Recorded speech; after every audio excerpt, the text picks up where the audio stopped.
নমস্কাৰ প্ৰিয় দৰ্শক, ভগৱান শ্ৰীকৃষ্ণই কৈছে, যিসকল মানুহে ৰাতিপুৱা সোনকালে উঠি এই বস্তুটো খাই দিয়ে, তেওঁলোকৰ ঘৰখন উপচি পৰে ধন ধানেৰে। তেওঁলোকৰ ঘৰতে মই বাস কৰোঁ বুলি ভগৱান শ্ৰীকৃষ্ণই কৈছে। প্ৰিয় দৰ্শক, মটিভেশ্যন স্কোৱাচ বাই মীৰা চেনেলটিলৈ মই মীৰাই পুনৰ আপোনালোকক স্বাগতম জনাইছোঁ আন এটি নতুন ভিডিঅ'লৈ। মানুহে ৰাতিপুৱা শুই উঠিয়ে কোনটো বস্তু খাবলৈ পৰামৰ্শ আগবঢ়াইছে ভগৱান শ্ৰীকৃষ্ণই, আজি মই আপোনালোকক জনাব বিচাৰিছোঁ। লগতে ৰাতিপুৱা টোপনিৰ পৰা উঠিয়েই কোনবোৰ কাম কৰিব নালাগে সেই বিষয়েও জনাব বিচাৰিছোঁ। আমি অজানিতে কৰা কিছুমান ভুলৰ বাবে আমি নিজেই কষ্ট খাবলগীয়া হয়। আমাৰ এই ভুলবোৰৰ বাবে ঘৰলৈ দৰিদ্ৰতা অহাৰ লগতে ঘৰখন বিনাশৰ কাৰণো হৈ পৰে। ৰাতিপুৱা উঠিয়েই এই বস্তুটো খালে কেতিয়াও আপুনি টকা পইচাৰ অভাৱত নপৰে। আপুনি কেতিয়াও ধনৰ পিছত দৌৰি ফুৰিবলগীয়া নহয়। শ্ৰীকৃষ্ণই কৈছে, যিসকল মানুহে ৰাতিপুৱা এই অসাধাৰণ বস্তুটো খায়, তেওঁ জীৱনত কোনো চিন্তা কৰিবলগীয়া নহয়। চুম্বকে লোহাক যেনেকৈ আকৰ্ষণ কৰে, ঠিক তেনেকৈ আকৰ্ষণ কৰিব ধন সম্পদ। সেই ব্যক্তিসকলে খুব সহজতে মহালক্ষ্মীৰ আশীৰ্বাদ লাভ কৰে। আপুনি হয়তো শুনিছে, বহুতে কয়, ঘৰখনলৈ দৰিদ্ৰতা আৰু অশান্তিয়ে বিৰাজ কৰিছে। কেতিয়াও ধনৰ অভাৱ দূৰ নহয়। যিমান উপাৰ্জন কৰিলেও টকা পইচা হাতত নাথাকে। টকা পইচা ধনৰ অভাৱত প্ৰতিটো দিনে পাৰ কৰিবলগীয়া হৈছে। যুঁজ দি এইবোৰ সকলো হয়তো আপোনাৰ লগতো হ'ব পাৰে বা হৈছে। আপুনি চাগৈ ধৰিব পৰা নাই ইয়াৰ আঁৰত থকা কাৰণ।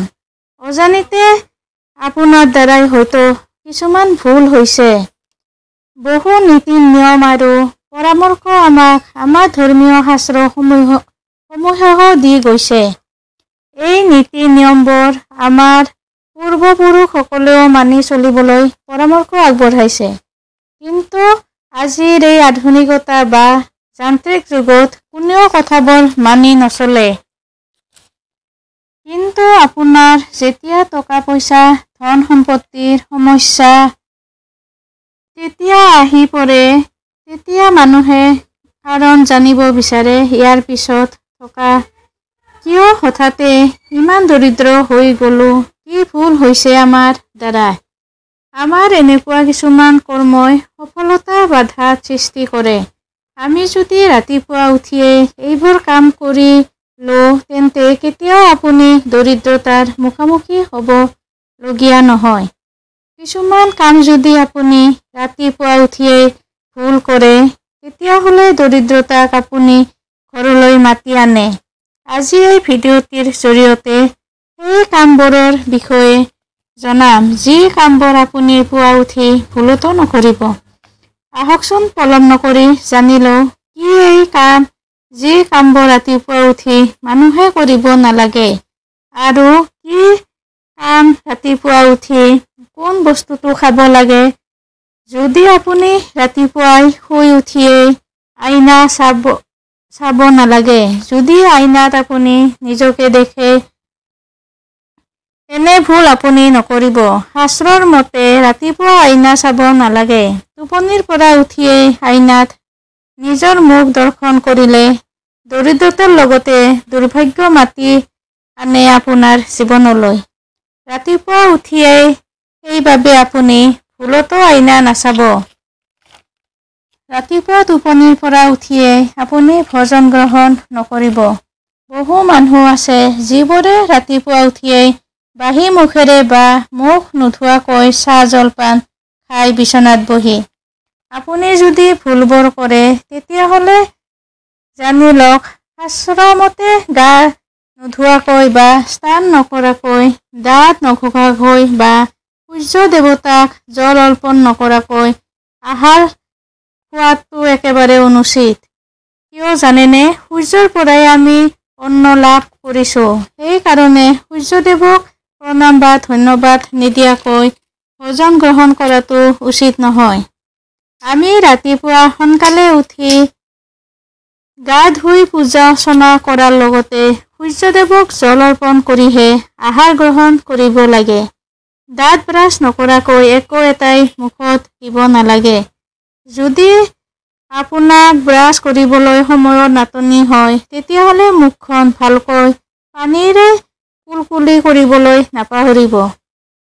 ৰাতিপুৱা টোপনিৰ পৰা উঠিয়েই কৃষ্ণৰ নাম ল'ব লাগে। কৃষ্ণৰ নাম লোৱাৰ সলনি যদি বেয়া কথা বা শব্দ মুখেৰে ওলায়, তেতিয়া আপুনি আপোনাৰ দুৰ্ভাগ্য নিজেই মাতি অনাৰ দৰে হয়।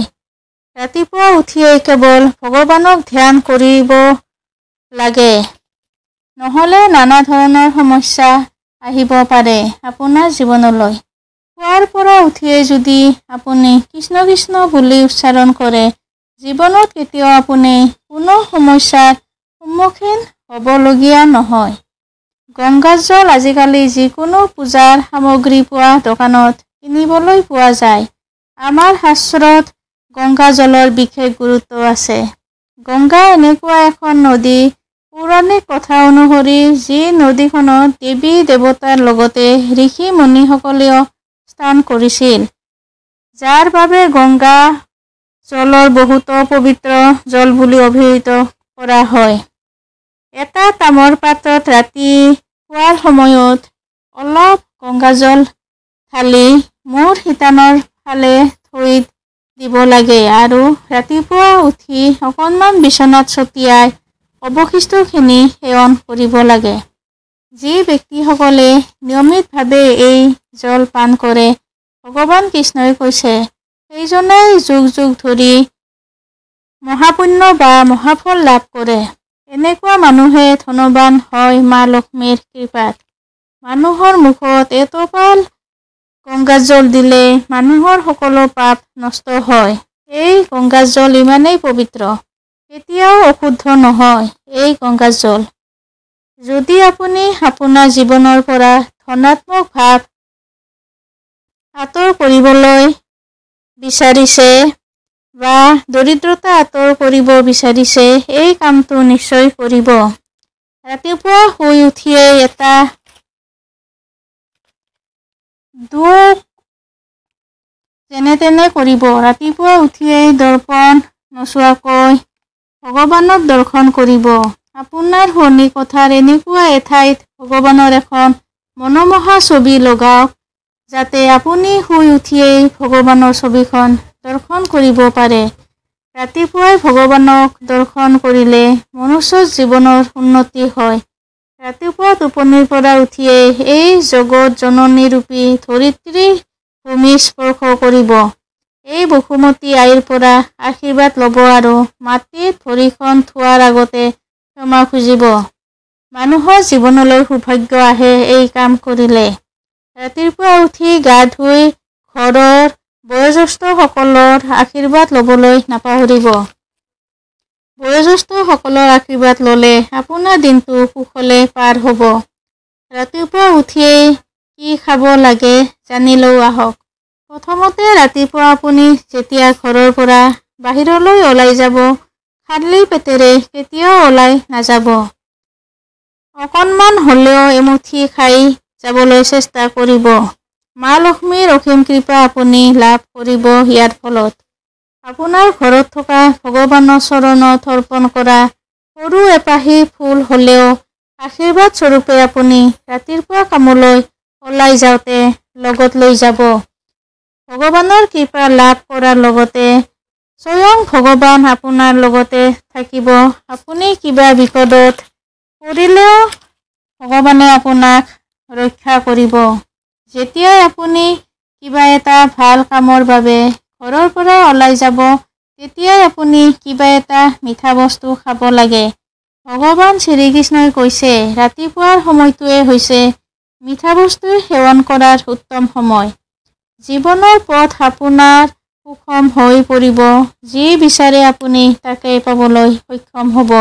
ইয়াৰ ফলত কপালত চন্দনৰ তিলক বা ফট ল'লে মানুহে বিজয় লাভ কৰে।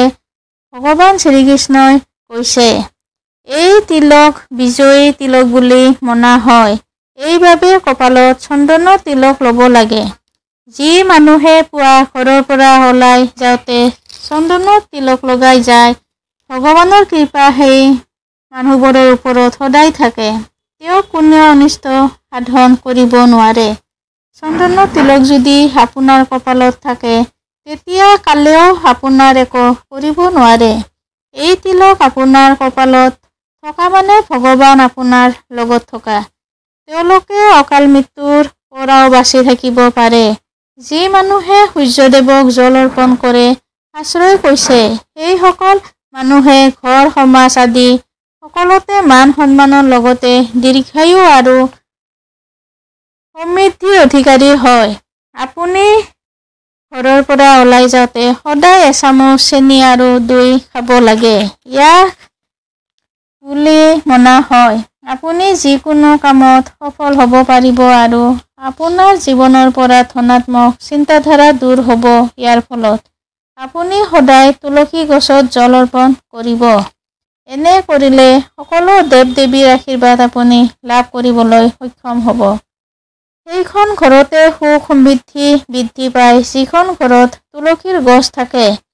শাস্ত্ৰই কৈছে, সদায় ঘৰৰ চাফ চিকুণ কৰি প্ৰদীপ ধূপ ধূনা জ্বলাই পূজা অৰ্চনা কৰিব লাগে। ধূপ চাকি জ্বলালে ঘৰৰ পৰা বাস্তুদোষ দূৰ হয়, মনলৈ প্ৰসন্নতা আনে। সদায় ৰাতিপুৱা ঘৰখনৰ বাতাবৰণ শান্ত-শিষ্ট হ'ব লাগে। ৰাতিপুৱা ভাগত কেতিয়াও হাই কাজিয়া বেয়া বাক্যৰ ব্যৱহাৰ কৰিব নালাগে। ঘৰখনৰ বাতাবৰণ অশান্তিময় হ'লে সেই ঘৰখনত কেতিয়াও সুখ শান্তি অটুট নাথাকে। মা লক্ষ্মীয়ে বাস নকৰে। ঘৰখনৰ যিকোনো সদস্যৰ লগতে কাজিয়া পেচাল নকৰক কিয়, মা লক্ষ্মী আপোনাৰ ঘৰত স্থায়ীভাৱে বাস কৰিবলৈ আপুনি ৰাতিপুৱা ঘৰখনৰ সকলো সদস্যৰ লগতে মিঠা মাতেৰে মাতিব লাগে। বয়োজ্যেষ্ঠসকলৰ আদৰ যত্ন কৰিব লাগে আৰু কনিষ্ঠসকলক মৰম চেনেহেৰে আঁকোৱালি ৰাখিব লাগে। সেই ঘৰখনতেই ভগৱানে বাস কৰে, যি ঘৰখনত সুখ শান্তিয়ে বিৰাজ কৰে। যদি ভিডিঅ'টো ভাল লাগিছে তেনেহ'লে চেনেলটি ছাবস্ক্ৰাইব কৰিব। আপোনাৰ দিনটো শুভ হোৱাৰ কামনাৰে আজিলৈ আহিছোঁ। ধন্যবাদ।